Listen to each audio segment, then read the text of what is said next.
Welcome to Blue Grit Radio, the podcast that explores making better cops for a better community. I'm your host, Eric Tung. I've been an active police officer since 2007. We will dive into the aspects of police culture, health and wellness, leadership, and mindset. You'll hear from experts not only from policing, but all industries as they relate to being our best with purpose, passion, and positivity. Join me as we share stories, lessons, and advice so we can all be better for ourselves, our teams, our families, and our communities. All right, ladies and gentlemen, welcome back to another episode of Blue Grit Radio. This is your host, Eric, and today I'm joined by Luke Kennedy. Luke, thank you so much for being on the show. Thank you for having me, man. I don't feel worthy of your time, but I'm so humbled. No, man. Yeah, No, this is to going to invite. be fantastic. Like a lot of really great episodes with really great guests.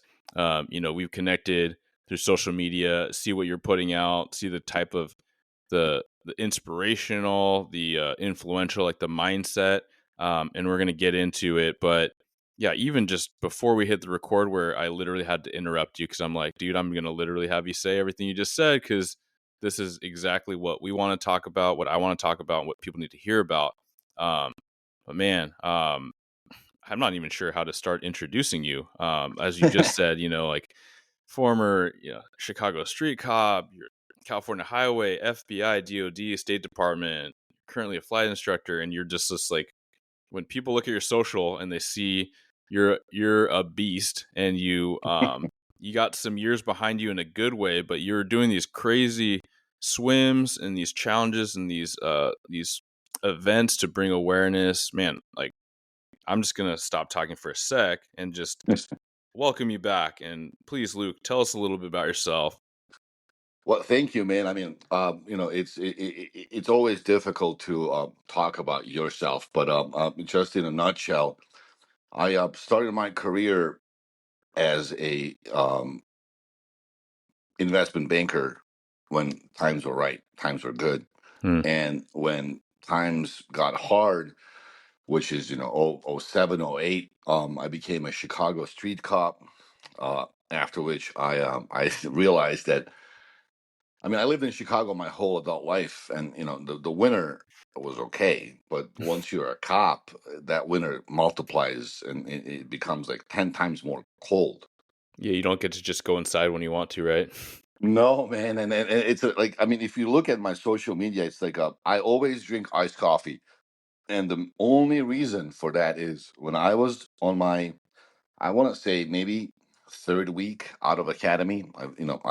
This is Crown Victoria Day, so I'm a fossil, man. Oh yeah, no, I got some of those. I got some of those years. Yeah, so I bought my coffee.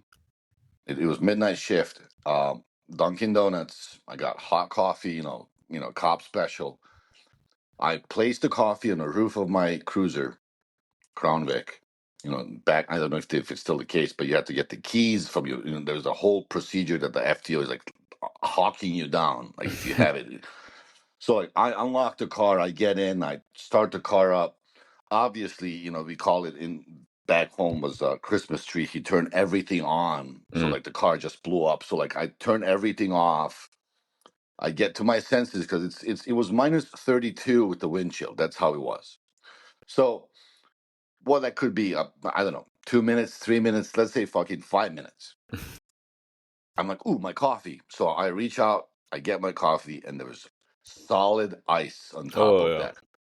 So I'm like, at this point, there's no reason for me to, like hope for hot coffee. So since then, I that was my third week. Yes, I said I'm gonna leave this city. I'm gonna be a cop, but I'm gonna go to California. I'm gonna get me a motor unit and I'm gonna just cruise all day. So as soon as I could, I put in for a transfer, but at the time that was not available. I went to CHP. I Hmm. did the academy all over again. So I did Yeah, I you're did learning new Chicago Academy, laws, everything. everything, man. So I did Chicago Academy, you know, probation, streets. Month later, 2 months later, I transferred out to California, same thing, academy again. So I was really good at the academy. At the time, And I don't know if that's still the case, but because in California a lot of cops are bilingual anyways. In order for you to get like bilingual pay for anything else, you had to be either federally certified or court certified that you can help on federal cases with whatever language you had. So, like a legitimate measure and objective, like certification versus like I took 2 years of Spanish, right? Like, Yeah, there's yeah, there's yeah. some people out there getting some pay that are like not super helpful. No, no. I mean, I no, no. This was like you need to get tested, and so as Yeah. I was being tested, and it is that specific pay was for the FBI, so it was for the FBI task force at the time. The recruiter from the FBI said, "Well, you know what, man? I mean, like, I understand you're brand new here, and I see what you've been through, but you should apply to FBI. You can become a federal agent." So 2 months into living in Venice Beach with my Harley and cruising in East LA, I'm like, yeah, I'll go to Virginia, back to East Coast. I'll be a Fed. So, I mean, it's and I don't want to sound like it was easy or as it was an easy decision. It's just I I was taught from a young age to never be afraid of living, where a lot of people today are being taught, to be afraid of dying. Hmm. And it's not really a risk taking mentality that I have. It's just like it's life, man. I mean, I will live it to the fullest that I know I can. My capacity can handle it, and I trust it, and I have faith, or I have it in my heart. I grew up very Catholic. I mean, I was altar boy. I met two popes, man. So like my right hand, if we ever shake hands, it's holy. Like I've Oh wow, been, yeah. yeah. So I mean, just without being too, big headed, it just I didn't want to stop. Being I would have been happy with staying in California. That was really my. I mean, if anybody knows, it's just you are cruising, on a highway all day long on a Harley, and this is this is '09, Hmm. 10 maybe. The times are not bad. Meaning, people still Yeah. respected cops. Yeah. People were not really after cops. I mean, if I turn out my sirens back then, people actually will move away from me to go. So it was Yeah. really good life, but I wouldn't leave it for anything else. Then knowing that there was a possibility of me being attached to a counterterrorism group and being deployed. So that was what drove me into the federal service, not necessarily to being in a suit or being, a goon or whatever people call it these days, but it was more of that James Bond lifestyle that was kind of hinted that could exist if I could pass all the tests. So that's what happened. Yeah. And then from there, I spent 7 consecutive years. So it wasn't, 7 deployments. I spent 7 consecutive years um, deployed, attached from FBI, attached to the DoD and State Department as a intelligence asset. So the main thing we did at the time, um, and just to explain how this works or how it worked at the time, was the FBI has jurisdiction on everything that ends and or begins crime wise in the United States. Meaning, Mm. if somebody's planning any terrorism or any robbing a bank or whatever Hmm. in the United States, like from Chicago in Barcelona, the FBI then can go to Barcelona and assist. Mm. Same thing Okay. if somebody from Barcelona, regardless of who they are, is planning to rob a bank or kill somebody in Chicago, FBI takes that jurisdiction to go in because it's a federal Yeah. investigation. It's a Hmm. bureau. And our job was to assess, or I was attached to the group that was our job was assessed to see if people who were, and it's a little complicated, but people were buying drugs from cartels, very successful people. These people had legitimate businesses, and they will buy drugs and make more profit on those drugs, and Mm. then those profits they were funding elements in Middle East. They were terrorist elements, so it's gonna Mm-hmm. like a amplified investment banking for terrorism. So I had to follow the money and back and forth. So that was for 7 years, and that took a big toll on who I became. I now try to kind of. I wish people to there was. I wish there was somebody like I am today that just put out there certain things that a law enforcement officer, a first responder, or anybody who is dedicated to serving could hear it first rather than realizing it on their own skin when they are, under oath or performing a task.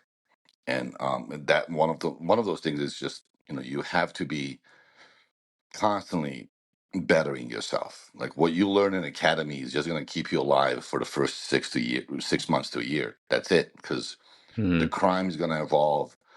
The crime, as they call it, fashion is going to evolve. What they do and how they do. Like academies, I mean, sad to say, but FBI Academy is around 10 years behind of the current crime that's happening out. And it's just, I went later on, became a firefighter, volunteer firefighter, and I just realized that a lot of people who love to serve, who want to serve, who go in and are kind of told very um, a sterile story that's not really beneficial to their career. Meaning, you have to be active. It doesn't matter. I mean, this is mostly law enforcement um, people that are listening to you, Yeah. and I'm so grateful for this platform. But you have to be active, man. I mean, in your shooting, in your verbal language, in your verbal skills, even political stuff. I mean, as a cop, I know that most people don't have enough time to follow news. Unfortunately, what's happening in the news on either side, left or right, is what affects the crime and or what's coming. And Mm-hmm. as a cop, I was not aware of it. I mean, it's just like it always hit the street cops the last. What was the trend?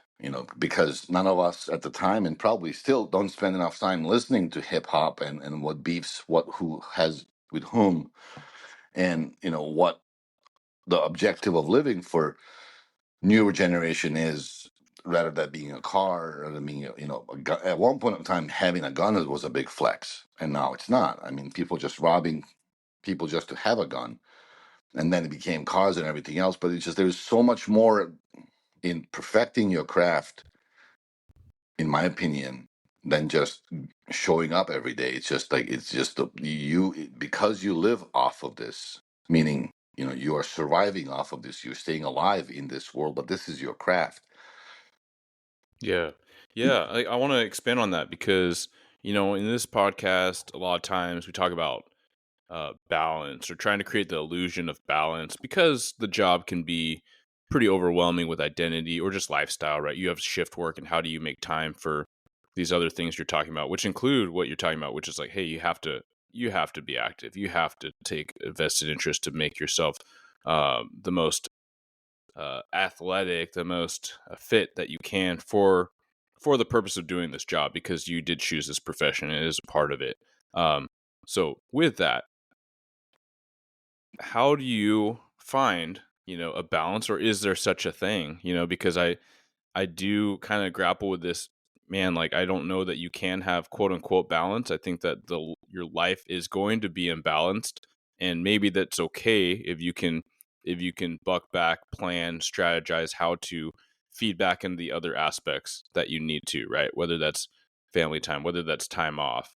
How do you toggle those things so that you don't burn out with a potential overinvestment? I completely agree, and so currently I'm a flight instructor and a pilot, and it wasn't until I became, and I was a pilot for the bureau. That's how I started flying. But Mm. it wasn't until I started flying with professional pilots that I realized, we always, as first responders, we always, it's kind of a badge of honor, but it's we kind of like saying how difficult our scheduling is. Mm. Your shifts, your holidays. Everything is off. But then if you look into an upper echelon of all the professionals that are very successful, they all work crazy hours. I mean, there's always a surgeon at Yeah. ER Yeah. every day, and that dude doesn't get to choose. Is he paid more or less? We can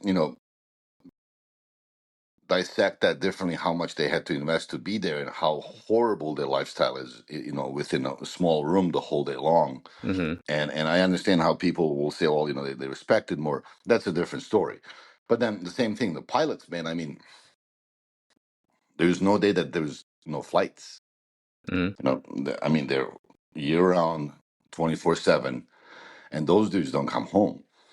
And once I realized how much it's built into their life to be active, it's allowed. I mean, it's like it's. I mean, they have mandatory flights that they have to do. They have mandatory tests they have to do, just like we do. But it's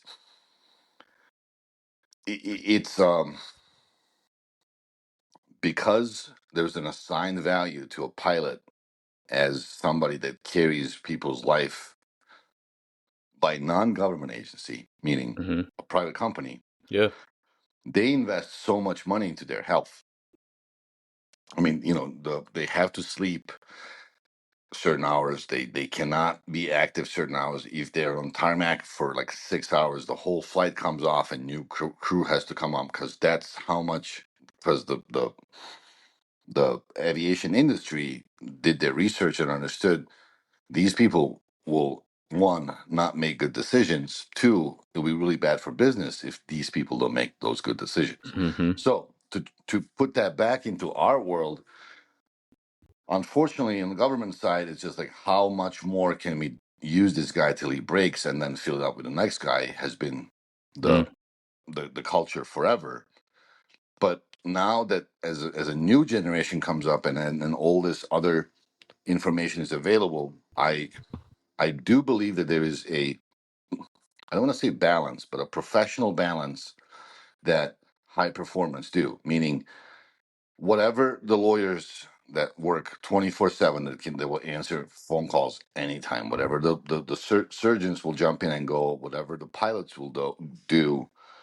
We as police and firefighters and all the responses have to find a way of implementing in our life. And I'm going to say it this way, just to like not be like too philosophical. There is a balance, but it's just not that balance that's been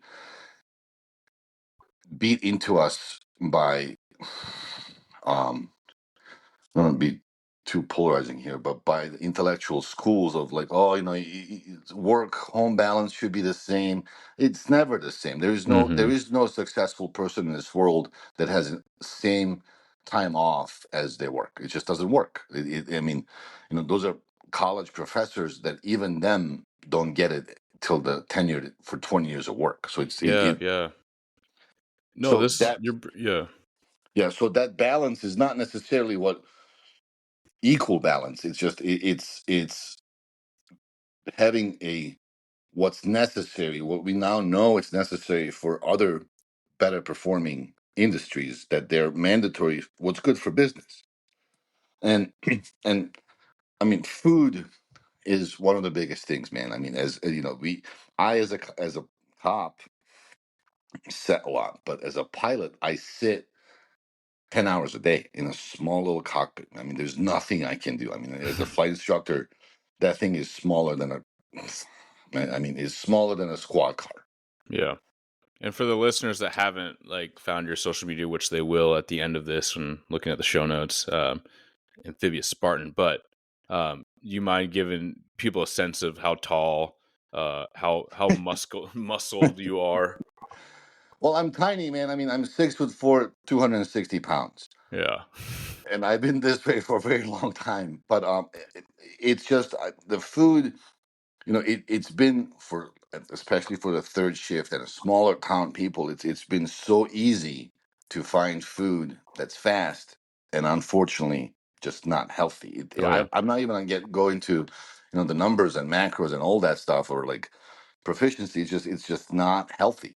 Hmm. And even if you wanted to do healthy, there was not enough time. I mean, I remember as a Chicago cop, it will take me 30 minutes to just be in line during lunch hour, in downtown Chicago. And this was no pre-ordering, there was no DoorDash or anything. And you don't want to do that, man. I mean, you're hangry, you're just not able to operate well, and now you just got yourself a Big Mac, and you're just heavy. I mean, your soul is heavy. So I would start, my biggest recommendation is, if whoever is starting this profession, and God bless you, if you can start meal prepping, Hmm. that will extend your career, I would say, by at least 5 years. Just if you meal prep the first 4 or 5 years till you understand what you can do, and then the rest is obviously bettering yourself, which we can circle back around to, staying active with the things that reflect at the job, that what you do, and staying. I don't want to preach in a way, but I um, I learned that if you work in the hood, or in the inner cities, or in the places, that you have to be aware of their culture more than anything else. Meaning, in Southside Chicago, nothing else matters but the politics that they have. So Yeah. they do not care about Kamala. They do not care about anybody. I mean, Trump. It's like that might as well be United Nations third world country problem to them. They have their own problems, and if Hmm. you're not coherently grasping what they are fighting, you'll always be at least two steps behind of understanding how you should react and how you should position yourself as a police officer. Yeah. There's a yeah. I'll jump in because there's a lot of ground you're covering, and I think that there's a really fascinating way to bring it all together because these are all really meaningful conversations, especially for first responders and those doing it, but people that are coming in because kind of the earlier question was like, yeah, how do you go for balance, or can that even be done? And we are doing a better job talking about trying to create that, right? Decompressing and the importance of fitness. And I think, yes, these are all keys to promoting longevity and preventing burnout. At the same time, I think, one thing that it is very clearly your mantra, or one of them, is to perfect your craft. Like you said it in so many different ways, where these high performing professionals, they have to dive into this. They have to hack their lifestyle around supporting this thing that they're doing, because the consequences are severe, right? A pilot crashes, the consequences are absolutely severe. But a cop makes a poor judgment because he or she is fatigued and emotionally dysregulated. Like those are huge consequences, right? And I like this the notion I heard from one of the guys I work with, which is a little bit contrary to what a lot of people will say, which is, for new cops, generally people will say, hey, don't make this thing your whole life. Don't overinvest. Like, you have other aspects of your life. Cool. Yeah, there's ways to hack that. But this guy said, actually dive into the deep end, right? Immerse yourself in this culture, because to your point, if you're gonna be a pilot, you got to grind. If you want to be a university professor, if you're chasing 3 degrees, you got to grind. If you want to be a partner at a firm one day, you got to grind. And yeah, there may be that tenure, there may be that making partner, there may be that promotion, but until you're satisfied and you just want to coast, like, no, I think grind has to be part of it, and maybe that's what I'm suggesting is part of that balance, right? And having pillars of your lifestyle that support that. I mean, you brought a great example, very concrete example, which is to meal prep. But I don't know if that's kind of resonating. I'm just trying to put it back Yeah, oh into yeah, terms absolutely. because I agree with you. Like, you have to be a master of what you're doing. I'm a firm believer in how you do one thing is how you do everything. And so, yeah, if you're lackadaisical about, how you how you get up and how you conduct your half hour in the morning, you're really you're really setting up yourself poorly to get all the things you need to do. Because to your point, whether you're a first responder, a pilot, any high powered professional, like the minutes are critical, right? Oh, absolutely, man. And you know, it's just it's being able to witness what others do as high professionals and as high performer professionals. And I don't want to you. I mean, let me step back one, two, couple of steps actually. Usually, currently, or culturally, when we say high performing or high caliber people, we always assume, or culturally we are pushed to assume, of rich people. And sure, businessman, sure, I understand, and they have the assistants and everything else. But there's so many other high performing professions that are very structured. They're so easy to co-witness as anybody. I mean, as pilots, you can see you will never go to an airport when those dudes are, not in a perfect uniform, and they have to do it every day. I mean, think about it. The guy travels 4 or 5 days a week by himself, and he has to iron it or get it ironed, and you never see a clumsy pilot. They don't Mm, exist anymore. They like the companies got rid of those people. If you've been flying lately, you'll see those crusty old pilots are not walking anymore. There's no fat. I mean, not no more, but there's a lot less overweight pilots than it used to be because the industry understood that they have to teach routine for to people. And unfortunately, as a police officers, as firefighters, as federal officers, I mean, I don't know how the academy is now, but nobody taught me what to do when I get out of academy in the morning. mm, Like I had my uniform codes, I had my everything else, my parade, my everything, but nobody told me, hey man, when you wake up in the morning, the first 10 minutes, be in silence.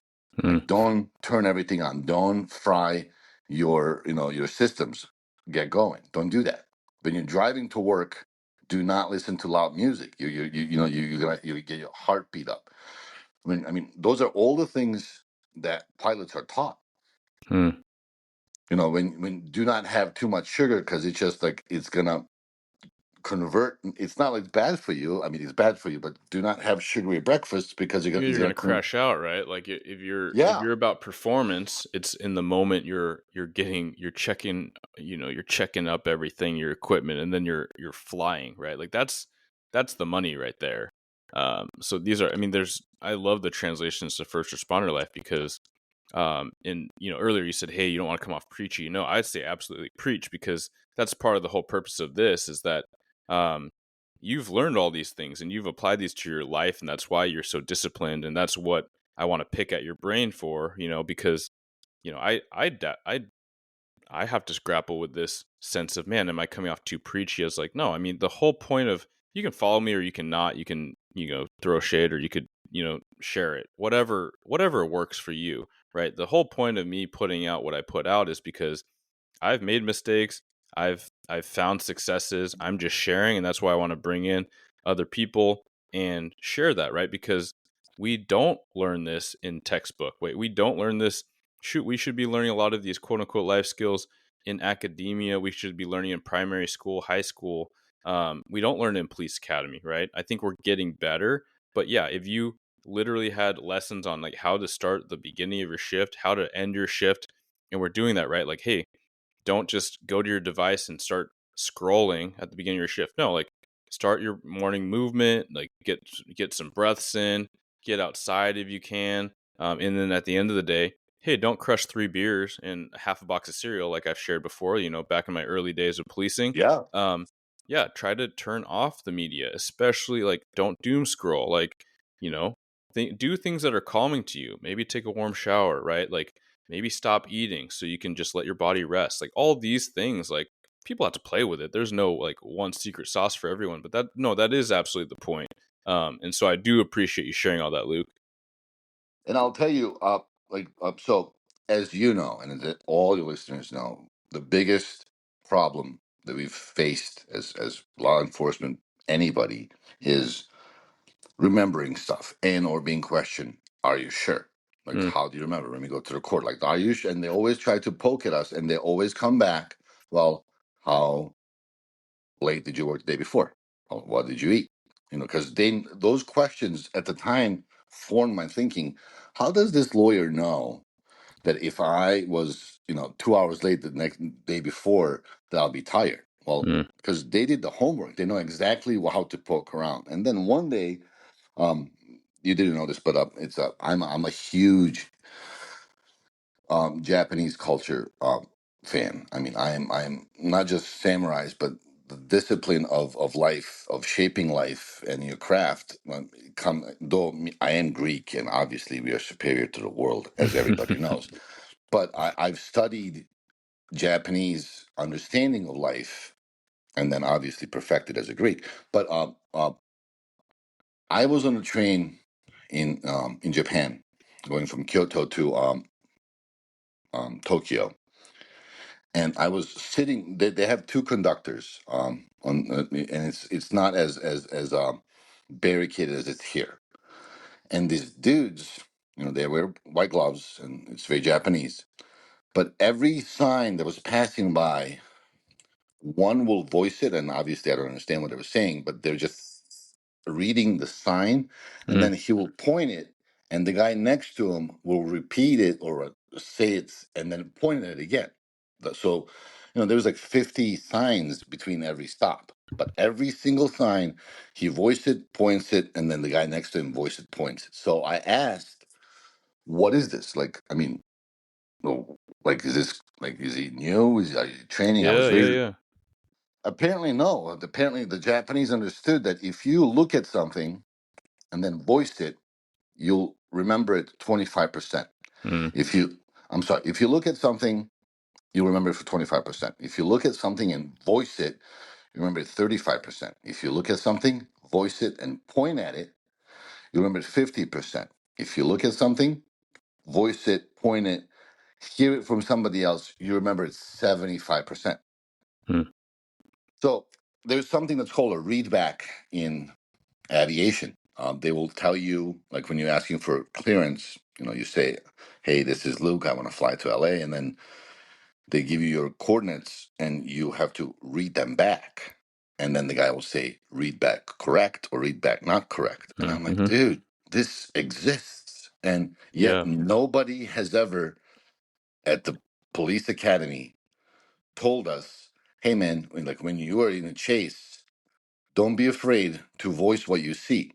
Like, you see the streets, we are always taught to like remember the streets, know where you are, Mm-hmm. but like voice it, man, as you're going to yourself, say it out loud. Yeah. Yeah. Yeah. No, I think we're getting better, and there's definitely practice. Like a lot of things are jumping into my mind. So sorry to interrupt, but like, Sure. as far as the process, right? Repeating back, double checking. The naysayer would say, "Well, that sounds redundant, or that sounds micromanaging." It's like, no, these are like this is how the most effective elite teams operate, right? Like, Absolutely. high power tactical teams. I know, like, I sat in enough briefings and kind of pre-op meetings, when I was in K9 or a supervisor just on the street side. But the SWAT dudes, when they go down the room, and like it's literally like every person will say their role and what they have to do, right? And it's like we're all in the meeting, and it's not to be nitpicky or like, hey, was everyone awake? I mean, maybe, but like also there's no mistake, right? You're going to say exactly what you're going to do. That's military based as far as like reporting back and making sure we're all communicating we're on the same sheet of music, right? So that quote unquote perceived over communication, like, shoot, why not? And we can navigate and make sure we reduce any mistake or error, because a lot of our biggest mistakes and errors, whether they're ops or leadership principles, are under or miscommunication, right? So why not do that? And then even when you're saying like, hey, the pointing, the verbalizing, and then hearing yourself say it, like that's literally playing into the learning styles that we talk about, right? In instructorship, Sure. which is, visual, auditory, kinesthetic, but then you're putting that all together. And you brought up the chase, which makes me think of body cams in these days when an officer is narrating a pursuit. Now there's going to be different levels of the chain that analyze and listen to it and critique it, which is the ones that are verbalizing everything that's happened. Oh, traffic is yielding. Okay, now the car went into oncoming, and now we're coming up on 204th. Like, that's actually necessary for a good pursuit calling, which is great, right? Absolutely. So, and then body cam, like, we started training that, hey, as you're going through body cam, one thing is narrate what you're doing because it's going to be helpful to the viewer later because it's only one angle. And so maybe you're like, hey man, let me see your hands. Don't turn away from me. Or hey, I stop resisting. Hey, stop tensing your muscle up. Like, stop pulling your hand away. And it's keying in all these things. And then it also, based on this conversation, like, it's helping me realize that the officers also perceiving this, their partners are better perceiving it, so they know how to engage in that, the team efforts of what they're trying to do. So I mean, it's all good stuff. And again, to come into, to perfect your craft, I try to learn um, what I can use in my craft, which is, I mean, my bills are paid through aviation, but I take notes from everybody. I mean, you know, uh, people normally tell me, well, that's just, you're trying to be too nice, and you're trying to be like too intellectual, or you're trying to be too like, wise. But it's not. I mean, a bad cop will make a horrible waitress. A Mm-hmm. really good waitress will make a pretty good cop.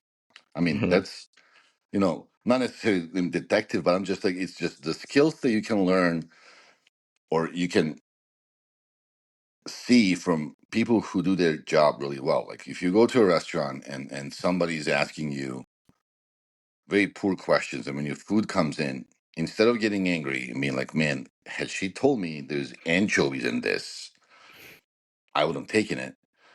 You could be, I registered as like, well, see, like, this was on the menu and she didn't voice it. In my opinion, when I do service, because we offer service, it's just, if I don't really list everything that I have, I will have bad customer.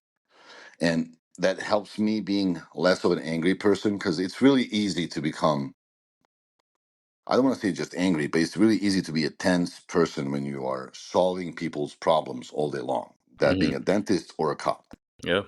And especially when you know what you can do to prevent it, and it looks so simple to you, and I'm just going to be funny on this, but like, if you cannot commit domestic violence, and like, why would you hit your spouse?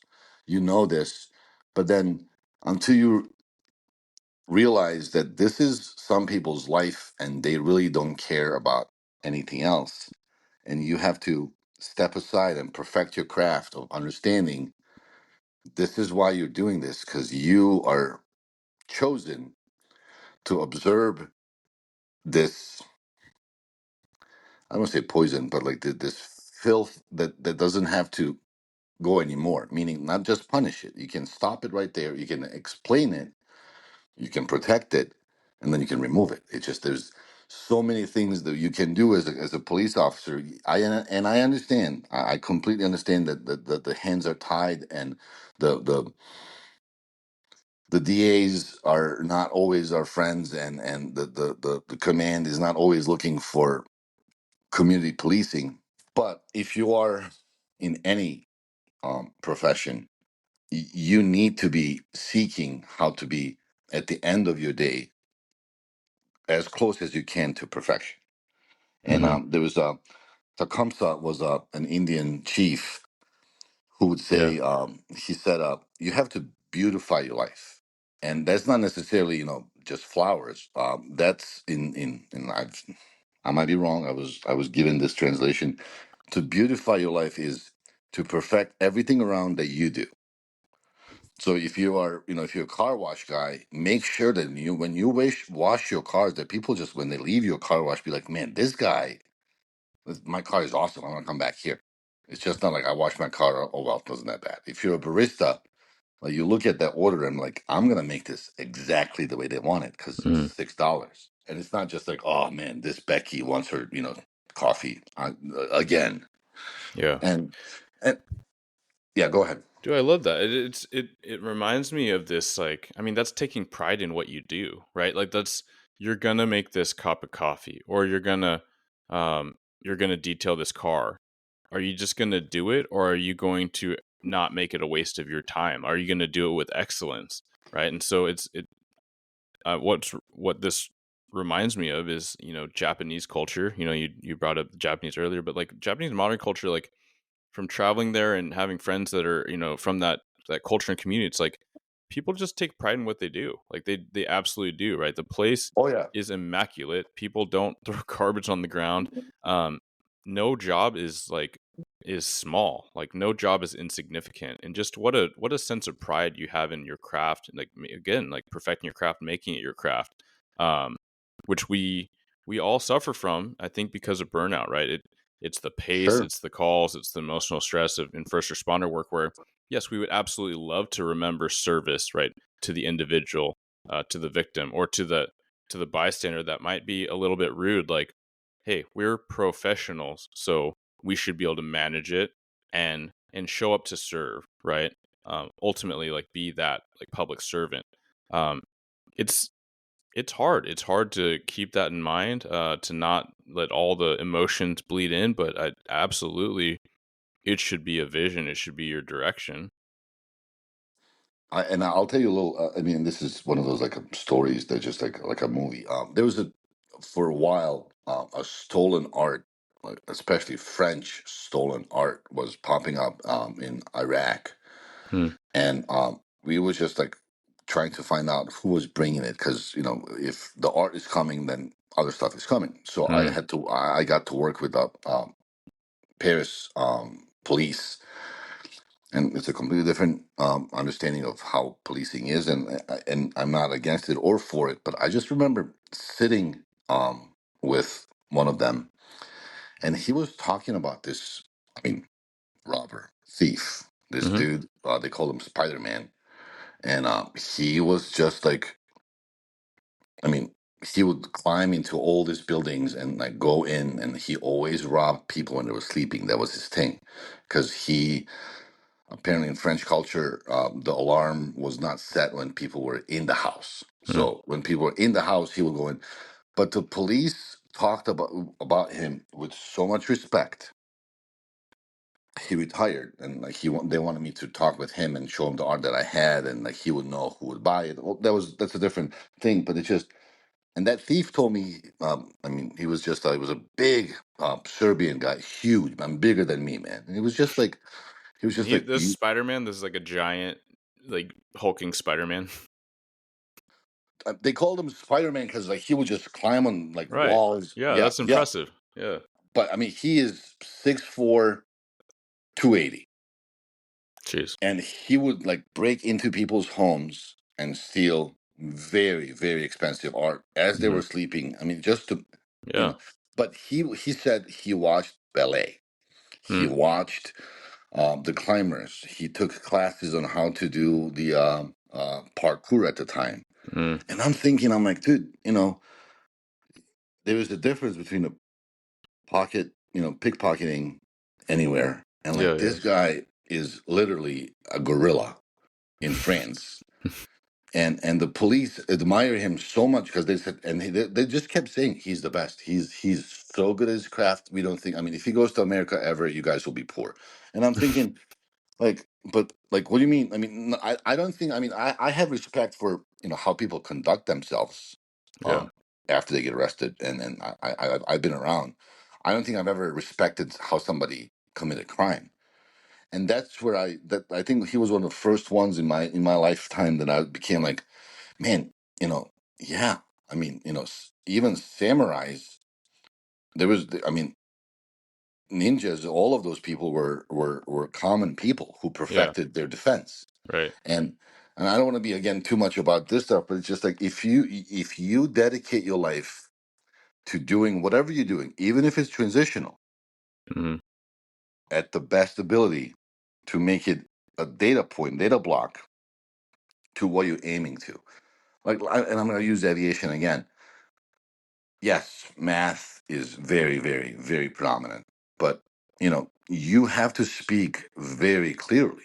Like Mhm. people who don't invest into their dialect and dictation don't do well, because if you do not pronounce or announce or understand well what the ATC wants from you, ATC is the air traffic control. Mhm. They'll just circle you around. You're gonna lose 1 hour, 2 hours, and it's just like nobody wants to fly with you Mm. anymore because you're circling. Yeah.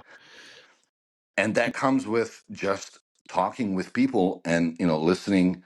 Even when you write your emails, use Grammarly, man. I mean, it's Mhm. $150 for a year, and let it tell you what other people say. It's just Yeah. it's one of those things that you should use daily. Even when you watch anybody. I mean, even when I watch my kids, teachers, how I mean, they're my kids, so I will tell them, you do not talk to me, and the teacher will just come back and say, well, let's use our inside voice, and like the whole thing changed. The kid is not threatened. The kid is just cool. I mean, and then when I try to talk to ATC or anybody else, I was like, can you use your inside voice? Because I mean, I steal all these ideas from people and Mhm. implement it into what I do, and it makes my life so much easier. I mean, it's like Yeah. it's really like a gatherer network system that I do, but it's really, I try to plug in everything. Even from you, man. I mean, I watched you being on a bike. Like, you bike a lot. I never bike. I like medium. I dabble. I dabble, But but but the thing is, I've seen you on a bike. I'm like, man, I can just go. I don't want to run today. And I swear to God, I mean, I see you on a bike one time, and I'm just like, yeah, I'll go bike. Yeah. yeah. I mean, I didn't feel like running, but if I didn't have an open mind to look at people who I respect for what they do, I wouldn't think that that was an option that day. Yeah. No, I appreciate that because and maybe this is why, but yeah, I have a mountain bike and take the kid out and I go out on my own. But yeah, like I literally just had a super swollen leg and it hurt to walk around, but I found that like a nice little hack and I could do some lower body, not just bench press for the next week. But yeah, like I could actually get on a bicycle and it felt good. It felt good to move some blood. And so it's hacking around your circumstance. So I appreciate that nod. But yeah, I hear it a lot about, and I want to circle back on a couple things and huge benefit. Like, yeah, some people might hear like, I don't want to give respect to a criminal. Like, you don't have to respect like his or her ethics, but what Luke's saying and what the French police were recognizing is like respect your enemy if you want to call it that, right? Like, but their abilities don't underestimate, right? And so don't underestimate your adversary, right? We can say, oh yeah, um the gangbangers in Southside Chicago, they're just dummies that don't care about anything. It's like, no, they care about a lot. And the sooner Oh we yeah, recognize that, the better we can combat them, the better we can combat some of the issues. And if you are in community policing, the better you can prevent these things, right? Because you can speak their language, meet them halfway. It's just that it's the culture. It's the same cultural competency that if we're serving literally everyone in society, everyone in the community, which is every type of person, you should know about autism spectrum. You should know about Pacific Islander culture. If you have people coming through your town that are Pacific Islander. Like it's just helpful to know these dynamics and how to best approach someone, and then also how to best not offend somebody because that is your goal, right? Is to yeah, reduce conflict and problem solve through it. But I love the example of even talking about like emails, and we talked about it heavily in recruiting where we're like, hey, like the moment you engage anybody, a recruiter, the moment you show up, you go to the station for a ride along, like you're being evaluated, right? Put your best foot forward. Don't just throw this kind of like this fragmented garbage email or text to like the recruiting sergeant. Like I try not to put the judgment on, but it's just a thing. And so, when I talk to officers, I recently talked to one of the dudes who was just I was I was giving him feedback about how he may be coming off to some of his peers from things I was gathering and things he was even telling me. And he's like, "Well, I don't want to sugarcoat things and I don't want to change." I'm like, "You don't have to, right? Like, and you could. There's a way to balance it where, hey, if you want to be a leader and you want your message received and you want to build cohesion, then you got to meet people where they are. I'm not telling you to change who you are. I'm not telling you to pander. I'm just saying communication is literally that. It's to be an effective communicator, right? To verbalize things a certain way. It might create pause, and you think about the best word to use so that people best understand it, or the best tone to use so people don't get defensive. Like, that's literally part of leadership, right? So same with an email. Like, if you want people to just to read it and delete it, then yeah, write a garbage email. But if you want to come across like you took the time, then take the time, and people might take it more seriously. Well, absolutely. And it just elevates everybody. I mean, if you talk to someone in calm, collected, and well diverse language skills, they're not going to talk lower than you for a while. I mean, after a while, they're gonna start talking calmer, start slower, and make more sense. Yeah. It really is a race. I mean, if you start to be, I mean, if you try to out loud them, it's gone. It's gone. They're either not Yeah, listening we've or all they'll seen try to. that. Yeah, Yeah. but even, I mean, even with emails, the way that I grew up, the way that I went to school, the way that people around me talk and write is different than half the police force, and that's normal. So if you don't take the time to proofread what you write and just like objectively co-witness what you wrote, you're just not going to be. And I'm gonna say this: I'm not trying to put like a writer intellectual level on this. It's just like it's a very very low hanging fruit to grab to be better. It's just Hmm. like you literally don't have to do anything. Like it's just get yourself Grammarly and let it like just hit it and let it suggest. It's not even anything, and it's so much better to be known as a guy that writes good emails than the bad emails, and that comes from the same amount. You write two emails, and you will be forever known as a good writer or a bad writer. Why not be a good one? It's Yeah. that easy. I love it, man. You're speaking my language, because I'm known for being a little specific, a little particular about written language at work. We'll put it that way. Man, we covered a lot of ground. I want to kind of circle on a couple things, because maybe my last question, and not to cut you off, but Sure. man, you have, from being in banking, since then, even to what you're doing now and how you approach life. The banking kind of throws me off, because I see this adventure, right? You said like not so much a risk taker, and I don't see that either. I see it as like someone that's continually trying to, learn a new craft, develop yourself, change your environment, and just keep refining and keep living this dynamic, extremely intriguing, no doubt, story. Um, has that always been a part of you? And with that, like, where do you see yourself going? Like, kind of what's next on the horizon for you? Of Sure. Well, banking came a little. So I went to school in New York. I went to NYU, and I had a math degree, course you and did. and Yeah, like I mean, it's such a, um, I I'm very impressed. I mean, you're clearly very intelligent. So NYU, I mean, that's extremely impressive. well, thank you. Well, I mean, and the thing is, I sucked in everything else but math, and I don't know how much that changed, but you had to had 128 credits to graduate college, and I had 98 credits that were math related. Like I mean, I took the history and English 101 my senior year. I avoided that thing because I just hated it. I hated listening and I hated. Maybe I had ADHD that was more pronounced back then, but it just I graduated with advanced math degree that let me that opened the doors into banking, and as an analyst I was going to get paid a lot more.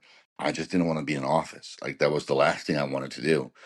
So the investment bankers, the base pay was a lot less, and I'm not a risk taker. I wasn't chasing the commission. I just wanted to be outside the office and solve problems. And I've been I've done well recognizing patterns, and that's how I started. So when once that ended, meaning when once the pattern recognition need crashed in 2008 because it's just economy crashed, I just wanted to be of service. I always wanted to be of service, but I have immigrant parents, as you understand, minority parents. Service is not the first choice if they are so convinced you can do more. So in 2000, when I transitioned into, I just told my parents, I said, I've done, I've done it right by you guys. I have a college degree. I have my master's. Since then, I have two more. But I'm just gonna go and do me, man. I'm an only child. I'm a fourth generation only child, believe it or not. So like, there's just one me. Wow. Yeah. And so, without being too like biographic about this, it's just I wanted to end. My biggest goal was, if there was a bad person out there, or if there was an injustice that was going to happen on upon my people, be Chicago, be America, being my kids, be my family. I wanted it to be known that they have to go around me. Like, there's going to be that big Greek kid that just like never going to give up, and it's just Mm. like big problem. So forever that was my nickname, Big Problem, because I was just like always in the hood. Like, even as a cop, I always picked the night shift. And JJ Fish is, I don't know if they have it by you, but it's a fried fish Uh-uh. joint that's open 24/7. Again, I love eating. So I would be at JJ Fish eating off duty in my uniform because I like fish, but I also know that all the business happens there. And they're like, "Do you ever go home, man?" I'm like, "No, man, I love your fish." I'm like the only white guy in the deep south side. And then, you know, East LA, I was the only white guy on the night shift on a bike. Same thing. I just like I wanted to protect and serve, naively thinking that I could change everything. And I don't want to sound jaded, but I think if I'll give this example. If you draw a big circle on a board as a PhD student, they will tell you you cannot make this circle bigger with your research. The circle is going to stay exactly the same that it is, no matter what you put in it. But if you and you alone can make just a little dent, like right here, that just like small little dent, and everybody with you makes that dent, like in your cohort, that's the only way that this circle will get bigger. Mm. And that circle is the circle of knowledge of that specific, study. So I grasped that as, you know what, I'm just gonna be that little dent in my community, which is law enforcement and servicemen. And I'm just gonna show people how to swim better, how to eat better. I mean, I was an Olympic team in 2004 for water polo, and that's why I swim so much, because it's just so Dang. normal to me. Yeah. That's legit. But I mean, that's the thing. Like, I just want to give just a little bit. Let me show you what I know more than the others. Not everything. I mean, I don't know. I mean, I'm a horrible shot, man. I train with Kyle Morgan, who is American hero, Delta, who saved hundreds of lives. I mean, I'm on his team and I'm a helping hand. And I've shot more hostages, the paper hostages, than anybody that we bring in. But man, you put me in the water, I'm a shark. Yeah. But that's my thing. It's just like I have no problem telling you that you know more than me. Yeah. And it took me 40 years to get to that point. But I also have no problem telling you that I've done this for 40 years, and I have no problem explaining why I do it a certain way. It's not just like, I've Yeah. done this for 40 years, man, and this is how we do it. I mean, swimming has Mm-hmm. evolved so much that, and this is, maybe we can talk about this. I swam the Yeah. Navy SEAL Foundation swim in New York City 2 days ago. And it is from New Jersey to Ellis Island, from Ellis Island to New York City to Ground Zero. And it's around 3 miles of a swim with 1 mile run on each end. And at every station, it's 100 push ups and 20 pull ups. Jeez. Now, I've swam open water my whole life. I've swam in water polo my whole life. I swim every day. And as I mean, you follow me, you see, but Yeah. I've been towing boats, family boats, for quite a bit of, like, this summer. And nobody in my family, not one person, is a professional swimmer. I mean, I don't think anybody in my family can swim more than 100 yards at once, combined. Hmm. And then they were looking at me as, Luke, man, I mean, you're 45 now, you have two kids, you've done enough, man. You're really not impressing anybody. You're married, like your wife is not going anywhere. And then I showed up to the swim at the in New York, and it was the day after Hurricane Debbie. And for all your West Coasters, Hurricane Debbie dumped so much water because it was on the land for the longest time, and the Hudson River became faster, almost twice as much on Friday than it ever was, so that the current became a heavy current. And what that means is it's able to move you because you're not as a heavy object. So there was a fast current and there was a heavy current, and this heavy current is just it's heavy. Mm. And had I not swam for this past 2 months in really really difficult conditions, if I Yeah. was just coasting around, and I still swim 2 miles every day. It's not a little. I mean, I'm not really. I mean, I take that seriously because that's of the injuries that I have. The only thing I can do so far, I can't really lift weights currently that much. I have a uh, problem elbow, Mm. but had I not done it, I would have not been able to finish it, man. And it just kind of reaffirms of what I always try to tell people. It's your craft. This is Mm. what you do. It doesn't matter what naysayers say because they don't know. I mean, like your family and friends, your people who were cops in a different city, people who were cops before you, people who are cops in different shifts, do not know what you know. Yeah. And I truly believe that your sixth sense is telling you, if you let it, what you need to be doing. Like I've heard it a million times: get off the couch, go do push-ups, man. You're not doing anything, or Hmm. move around. And I mean, the other sense is telling me, no, no, you're good. Keep eating your pizza. You're just good, man. You gotta relax. The balance. But there's life will take you to the places if you let it. Either way, and I really try to tell people, perfect who you want to be. Yeah.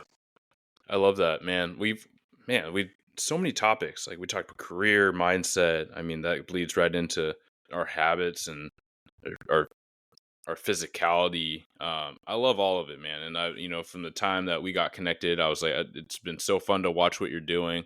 It's fantastic to sit down with you, share place and space with you. Um, so thank you again so much for sharing with me personally and our audience. Luke, is there anything else you'd like to close with? And then please tell people where they can find you, because you're doing some fantastic work. One, it's inspiring, it's motivating. I mean, I'm not a swimmer, um, but I do have this very like nagging kind of restless and bouncing knee right now because I'm like, I got to get out, even though I got really garbage sleep last night. I worked a little bit later than I anticipated, and then had a lot of stuff I wanted to do this morning. But um, I was gonna make it an easy day, but I don't. I think you flipped my easy day, and I'm gonna get after it today. But yeah, please, like, how Well, would you two like things to? I like to, Yeah, yeah, yeah. two things. I don't know if you do, but I highly recommend that you consider having chiropractic care. Oh, You dude, I know, have one set up. So I'll say, hey, shout out to listeners. Like, yeah, you go get your go get yourself checked. Right, go seek your medical experts. for sure. I have been in and out, usually following like a nagging injury, but I've said it before, but for in case new listeners didn't hear that episode or whatnot, um, yeah, my spine's super jacked up, and it makes absolute sense from sitting in a car, turning your hips a little bit that way to type. For Hmm. years, I did that, and then just compounding things with the gear and canine and all that. All to say, yes, I do have a new Cairo because I moved a little while ago, like a new Cairo setup. So I'm going to check that out. So that's just my being proud of myself to share with you. And then I'm not paid for this, but check out foot levelers. Mm, They are orthotics that go into your shoe, but okay. they're not like gelin, or I mean, they are the chiropractors can give it to you, and they're more of a medical device. Okay. It's a life changer, man. I mean, it aligns. for my knee, it forces your knee to be where it should be, not where it wants to be. Interesting. And that comes from the shoe. Anyways, but what I'm trying to do, and I will really like help for this, every year, and I do 13-mile swim for the 13 Fallen on the August 26th Kabul pullout, and it is for Hunter Lopez Foundation. Hunter Lopez was one of the fallen. His mom runs it. VA covers whatever it covers, but the it doesn't cover the education funds for the fallen's kids. And they were already kids themselves, so some of them were 18, 19, 20, but they did have kids. It's a 7.5 hour swim, open water, one take. I do. I'll try to do it live this year. It's I For every mile, I erect a flag onto the buoy that I'm carrying behind me. So there's, I mean, it's not heavy, but it's just like it's a 13-mile swim, and it's not political. It's just, long story is, I was in Afghanistan facing Abbey Gate for 1,000 days. I was there for 3 years. I went through that gate a million times, man. And um, when it happened, I have a guilt of feeling like those kids were there for 3 days, and they perished, and I was there for 3 years and nothing happened to me. But also, I just don't want that to be forgotten lightly, and I wanted to benefit, and I wanted, I'm not trying to make a new Murph for people to swim 13 miles, but it's one of those things that if you can get out and move for that specific day on that specific day, just remember, you know that being able to move is a gift, and use it. Yeah. I love that, man. I love that effort. I love the awareness you bring, how you're getting after it. So yeah, we'll put that out. We'll have to share that. It's coming up, man. Oh yeah, man. I'm already sore from Hudson, but this is a completely different thing. I mean, it means a lot to me. And it's just one. And again, it's not the only thing. I'll just like list it. So on 9/11, I wear a T-shirt from one of the stations from the New York that's lost their men on the September 11 attack, and I swim 343 laps in a pool, which is around 5 miles, Wow. um, in honor for 343 fallen firefighters, and that donation link is straight to Tunnels for Towers Foundation. So I'm just trying to be the instrument of people like seeing it and then donating straight to the cause that I believe treats the victims well. So I don't run anything. I'm just Yeah. kind of like a mascot. No, I love that, man. We need more of that. We need more inspiring, more positivity. I mean, there's certainly more than enough negativity and noise, and someone that can make it about other people, other things, noble causes. Thank you for that example, and we'll be sure to share that out. Thank you. Luke, where can people find you?